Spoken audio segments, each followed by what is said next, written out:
न्यायाधीश का सम्मान संविधान का। नमस्कार, आप देख रहे हैं न्यायाधीश का सम्मान संविधान का। केरल में वैवाहिक संबंध इस्तेमाल करो और फेंक दो की उपभोक्ता संस्कृति से प्रभावित है और लिविंग संबंधों व स्वार्थ के आधार पर तलाक लेने के चयन के मामले में बढ़ोतरी ये साबित होता है। केरल हाईकोर्ट ने गुरुवार को ये टिप्पणी की। अदालत ने कहा कि युवा पीढ़ी विवाह को स्पष्ट रूप से ऐसी बुराई के रूप में देखती है जिसे बिना दायित्व के आज़ादी वाले जीवन का आनंद लेने के लिए टाला जाना चाहिए। जस्टिस ए मोहम्मद मुश्ताक और जस्टिस सोफी थॉम्सन की बेंच ने कहा वे वाइफ शब्द को वाइस इन्वेस्टमेंट फॉर एवर यानी सदा के लिए समझदारी वाला निवेश की पुरानी अवधारणा के बजाय वरी इन्वाइटेड फॉर एवर हमेशा के लिए आमंत्रित चिंता के रूप में परिभाषित करते हैं। लिविंग संबंधों के मामले बढ़ रहे हैं ताकि वे अलगाव होने पर एक दूसरे को अलविदा कह सके। जब स्त्री और पुरुष बिना विवाह किए पति पत्नी की तरह एक ही घर में रहते हैं तो उसे लिविंग रिलेशनशिप कहा जाता है। अदालत ने 9 साल के वैवाहिक संबंध के बाद किसी अन्य महिला के साथ प्रेम संबंधों के कारण अपनी पत्नी और 3 बेटियों को छोड़ने वाले व्यक्ति की तलाक की याचिका को खारिज कर दिया।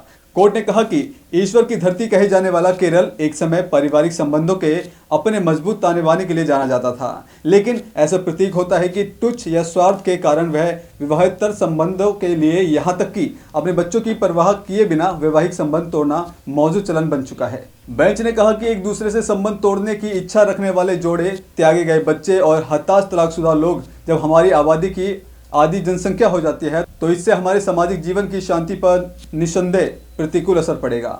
हमारे समाज का विकास रुक जाएगा। प्राचीन काल से विवाह को ऐसा संस्कार माना जाता था जिसे पवित्र समझा जाता है और ये मजबूत समाज की नींव के तौर पर देखा जाता है। विवाह पक्षों की यौन इच्छाओं की पूर्ति का लाइसेंस देने वाली कोई खोखली रस्म भरी नहीं है। अदालत ने तलाक संबंधी पति की याचिका खारिज करते हुए कहा कि अदालतें गलती करने वाले व्यक्ति की मदद करके उसकी पूरी तरह से अवैध गतिविधि को वैध नहीं बना सकती। पीठ ने कहा कि अगर किसी पुरुष के विवाह के बाद प्रेम संबंध है और वह अपनी पत्नी और बच्चों के साथ संबंध समाप्त करना चाहता है तो वह अपने अपवित्र संबंध या वर्तमान रिश्ते को वैध बनाने के लिए अदालत की मदद नहीं ले सकता। कोर्ट ने कहा कि कानून और धर्म विवाह को अपने आप में एक संस्थान माना जाता है। विवाह के पक्षकारों को इस रिश्ते से एक तरफा दूर जाने की अनुमति नहीं है जब तक कि वे कानून की अदालत के माध्यम से या उन्हें नियंत्रित करने वाले पर्सनल लॉ के अनुसार अपनी शादी को भंग करने के लिए कानूनी अनिवार्यता को पूरी नहीं कर लेते। इस मामले के याचिकाकर्ता की याचिका को कुटुंब न्यायालय ने खारिज कर दिया था, जिसके बाद उसने अपनी पत्नी को निर्दयता का आरोप लगाते हुए उसे हाईकोर्ट में याचिका दायर की। याचिकाकर्ता ने याचिका में कहा कि साल 2009 में उसका विवाह हुआ था और साल 2018 तक उसके और उसके पत्नी के वैवाहिक संबंधों में कई दिक्कतें नहीं आई, लेकिन बाद में उसकी पत्नी के व्यवहार संबंधी असामान्यता पैदा हो गई। वह उस पर किसी भी प्रेम संबंध होने का आरोप लगाते हुए झगड़ा करने लगती है।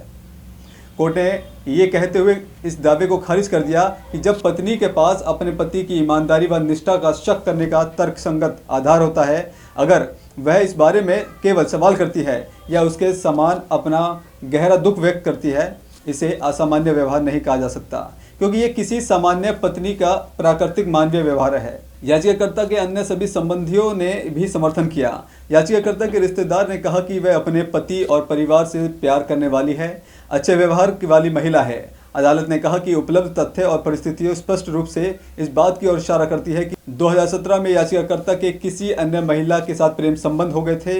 वे अपनी पत्नी और बच्चों को अपने जीवन से दूर करना चाहते हैं ताकि वह उस महिला के साथ रह सके। अगर पति अपनी पत्नी व बच्चों के पास लौटने के लिए तैयार है तो पत्नी उसे स्वीकार करने को राजी है। इसीलिए ऐसा कुछ भी नहीं है जो ये दर्शाता है कि एक सौहार्दपूर्ण पुनर्मिलन की संभावना हमेशा के लिए समाप्त हो गई। वहीं संस्कृत को राष्ट्रभाषा घोषित करने वाली याचिका पर सुप्रीम कोर्ट ने सुनवाई करते हुए इसे खारिज कर दिया। सुप्रीम कोर्ट ने कहा कि यह एक नैतिकगत फैसला है जिसके लिए संविधान में संशोधन की जरूरत है। जनहित याचिका पर सुनवाई के दौरान कोर्ट ने याचिकाकर्ता से संस्कृत में एक लाइन सुनने के लिए कहा। शीर्ष न्यायालय ने रिटायर्ड ब्यूरोक्रेट डीजी वंजारा की ओर से याचिका दायर की गई। वंजारा ने याचिका में संस्कृत को राष्ट्रभाषा घोषित किए जाने और उसके प्रचार की बात की थी।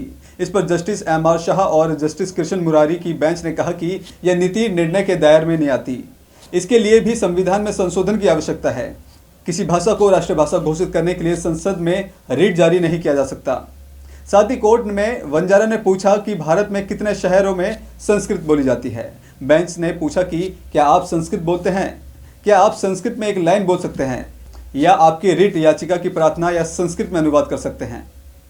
रिटायर्ड ब्यूरोक्रेट ने एक श्लोक सुनाया। इस पर बेंच की तरफ से जवाब मिला, यह हम सभी को पता है कि सुनवाई के दौरान वंजारा ने ब्रिटिश राज के दौरान कलकत्ता के सुप्रीम कोर्ट के पूर्व न्यायाधीश के बयान का हवाला दिया, जिसमें उन्होंने कहा कि उनकी तरफ से पढ़ी गई 22 भाषाओं में से ये साफ है कि संस्कृत मातृभाषा है। वही कोर्ट ने कहा कि हम भी ये बात मानते हैं, हम जानते हैं कि हिंदी और राज्यों की कई भाषाओं के शब्द संस्कृत में आए हैं, लेकिन इसके आधार पर किसी भाषा को राष्ट्रभाषा नहीं घोषित किया जा सकता। हमारे लिए भाषा घोषित करना बहुत मुश्किल है।